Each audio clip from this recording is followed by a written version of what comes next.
Assalamualaikum warahmatullahi wabarakatuh. Perkenalkan, nama saya Sabrun Jamil dengan NIM 20002114 dari jurusan Administrasi Pendidikan. Baiklah, di sini saya akan mencoba menjelaskan materi tentang katalogisasi perpustakaan dalam mata pelajaran Manajemen Layanan Khusus Pendidikan. Baiklah, mari kita mulai. Yang pertama yaitu ketepatan dalam mengemukakan katalogisasi perpustakaan. Yang pertama itu arti dan fungsi, dan yang kedua yaitu macam-macam katalog, dan yang ketiga yaitu cara membuat katalog kartu, dan yang keempat yaitu penyusunan katalog kartu.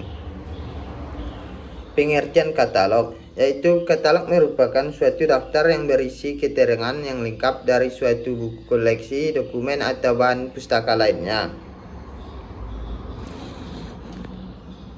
Tetapi seluruh bahan pustaka yang dimiliki oleh perpustakaan sekolah, baik bahan pustaka yang berupa buku maupun bahan pustaka non-buku seperti surat kabar, majalah, brosur, dan laporan clipping. Selanjutnya yaitu fungsi pembuatan katalog perpustakaan pada umumnya adalah yang pertama itu mencatat karya seseorang pada tajuk subjek yang sama, dan yang kedua yaitu menyusun entry pengarang secara tepat sehingga semua karya seseorang beberapa pada tajuk yang sama. Selanjutnya itu sebagai alat pengumpul dan assembling list yang fungsinya mencatat, mendaftar, atau mengumpulkan setiap koleksi yang ada di perpustakaan. Yang keempat yaitu sebagai alat pencari atau penelusur atau finding list yang membimbing memakai untuk mencari dan menelusuri koleksi yang dicari di bawah entry-entry dari koleksi atau karya tersebut. Yang kelima yaitu memberikan petunjuk lokasi atau letak buku disusun di perpustakaan. Yang keenam yaitu sumber yang memberikan alternatif atau pilihan karya, dan yang ketujuh yaitu sumber penyusunan bibliografis. Selanjutnya yaitu beberapa bentuk katalog berdasarkan perkembangannya dapat diuraikan sebagai berikut. Yang pertama yaitu katalog berbentuk buku atau buku katalog adalah katalog tercetak dalam bentuk buku.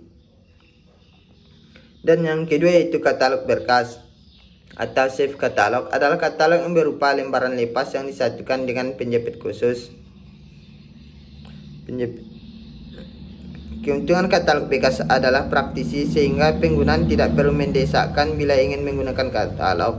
Baik kerugiannya ialah penyisipan entry baru memerlukan kerja keras karena harus membuka jilidan dan menipis mekanis. Selanjutnya itu katalog kartu atau card katalog adalah katalog yang terdiri dari kartu-kartu yang disusun dalam lecik katalog.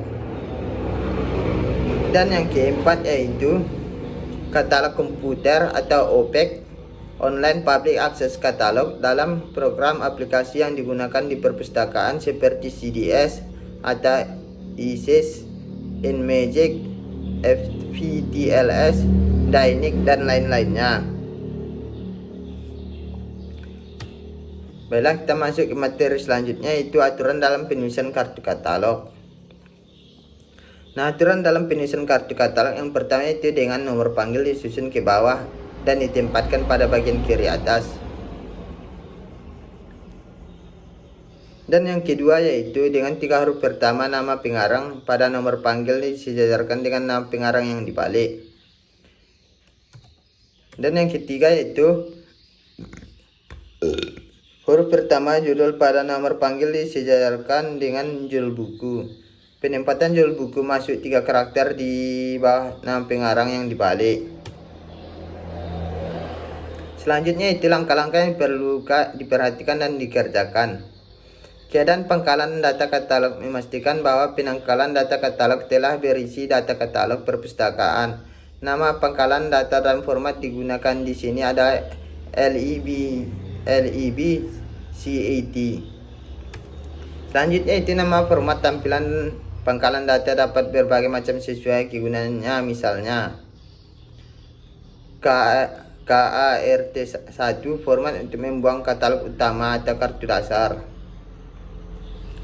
KART2 format untuk membuat katalog tambahan berdasarkan subjek verbal, Dan yang ketiga KRT 3, format untuk membuat katalog tambahan berdasarkan judul. Dan yang keempat itu KRT 4, formal untuk membuat katalog tambahan berdasarkan seri monograf. Dan yang kelima, format untuk membuat katalog serta berdasarkan penerbit dalam badan korporasi bila badan korporasi bukan sebagai tajuk entry utama. Dan yang keenam yaitu KRT 6, format untuk membuat katalog tambahan berdasarkan nomor klasifikasi. Dan yang ketujuh yaitu format untuk membuat katalog tambahan pengarang kedua. Dan yang ke-8 atau yang terakhir yaitu KRT 8, format untuk membuat katalog tambahan pengarang ketiga. Baiklah, mungkin sekianlah materi dari saya. Saya akhiri dengan Assalamualaikum warahmatullahi wabarakatuh.